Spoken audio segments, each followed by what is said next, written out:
K.M. Munshi மூத்த வழக்கறிஞர்.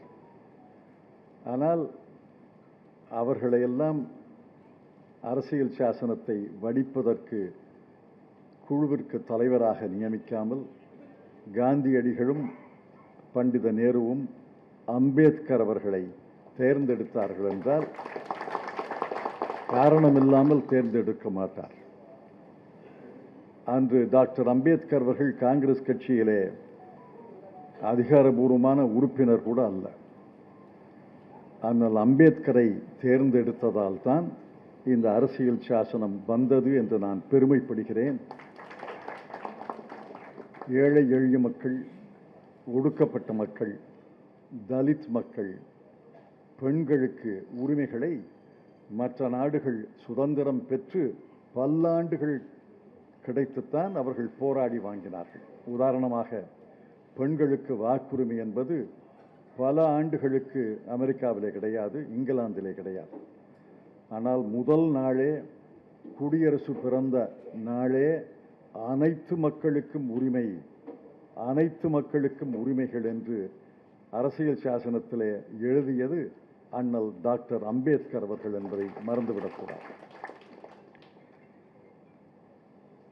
அந்த அரசியல் சாசனத்தினுடைய ஒரு முக்கியமான அம்சம் ஃபெடரலிசம், கூட்டாட்சி. ஃபெடரலிசம், டைவர்ஸ் பெர்ஸ்பெக்டிவ் என்பதை பற்றி அன்பிற்குரிய டாக்டர் சிங்வி அவர்கள் உரையாற்றப் போகிறார்கள். கூட்டாட்சி, பலநோக்கு பார்வை என்ற பொருளில் அவர் உரையாற்றுவார்கள். அந்த உரை நமக்கு மகிழ்ச்சியையும் பயனையும் தரும் என்று நான் உறுதியாக நம்புகிறேன். தேர்தலுக்கு முன்னால் 400 இடங்களை பெறப்போவதாக பாரதிய ஜனதா கட்சி சபதம் எடுத்தது.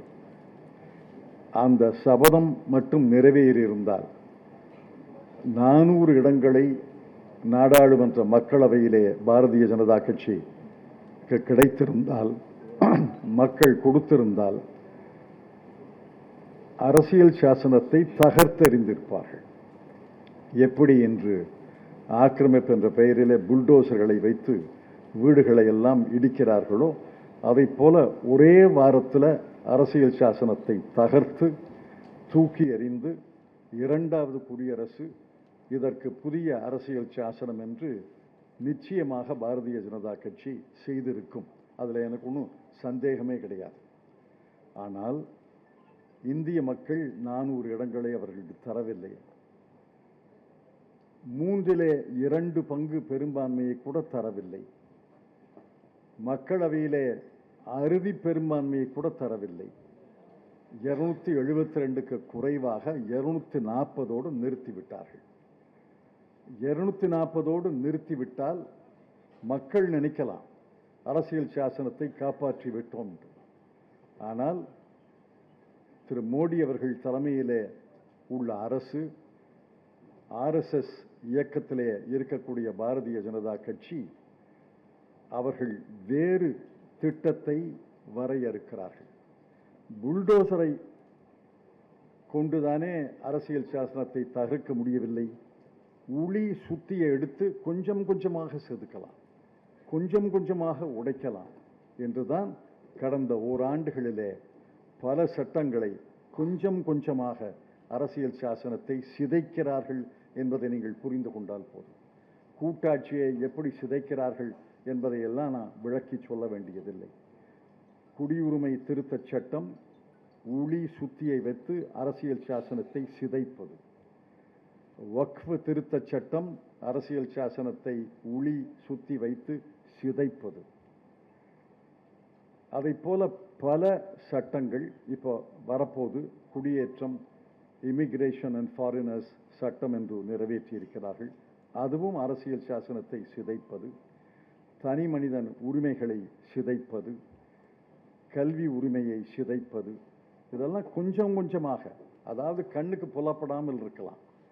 புல்டோசர் வச்சு இடிச்சா எல்லாருக்கும் தெரிஞ்சிடும். ஊடகங்கள் எல்லாம் புகைப்படம் எடுத்து போட்டுருவாங்க. ஆனால் கொஞ்சம் கொஞ்சமாக சிதைக்கிறது, இங்கே சிதைக்கிறது, அங்கே சிதைக்கிறது. அதை போல அரசியல் சாசனத்தை சிதைப்பதற்கு அவர்கள் தயாராக இருக்கிறார்கள் என்பது மட்டுமல்ல, அதற்கு ஒரு திட்டம் வைத்து கொஞ்சம் கொஞ்சமாக ஓரடியாக நின்று நிதானித்து சட்டங்களை இயற்றி வருகிறார்கள். அதையெல்லாம் எச்சரிக்கையோடு இருக்க வேண்டும். எப்படி சிதைக்கிறார்கள் என்பதை பற்றி வழக்கறிஞர்கள் சங்கம் இன்னொரு கூட்டத்தை ஏற்பாடு செய்தால் அதிலே பலர் பேசலாம். இன்று கூட்டாட்சியை எப்படி சிதைக்கிறார்கள், கூட்டாட்சியை ஆளுநர்களை வைத்து துணை குடியரசுத் தலைவரை வைத்து எப்படி சிதைக்கிறார்கள் என்பதையெல்லாம் திரு அபிஷேக் மனு சிங்வி அவர்கள் விளக்கமாக சொல்வார்கள் என்று நான் எதிர்பார்க்கிறேன்.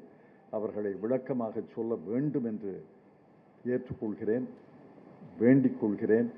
பலநோக்கு பார்வையிலே கூட்டாட்சியை பார்க்க வேண்டும் என்று அவரை கேட்டுக்கொண்டு, தமிழ்நாட்டு வழக்கறிஞர்கள் அழைப்பை ஏற்று இங்கே வந்திருந்து உரையாற்றக்கூடிய டாக்டர் சிங்விக் அவர்களுக்கு உங்கள் சார்பிலே என் சார்பிலே ஒரு எளிய நூலை பரிசாக அளித்து நன்றி தெரிவிக்கிறேன்.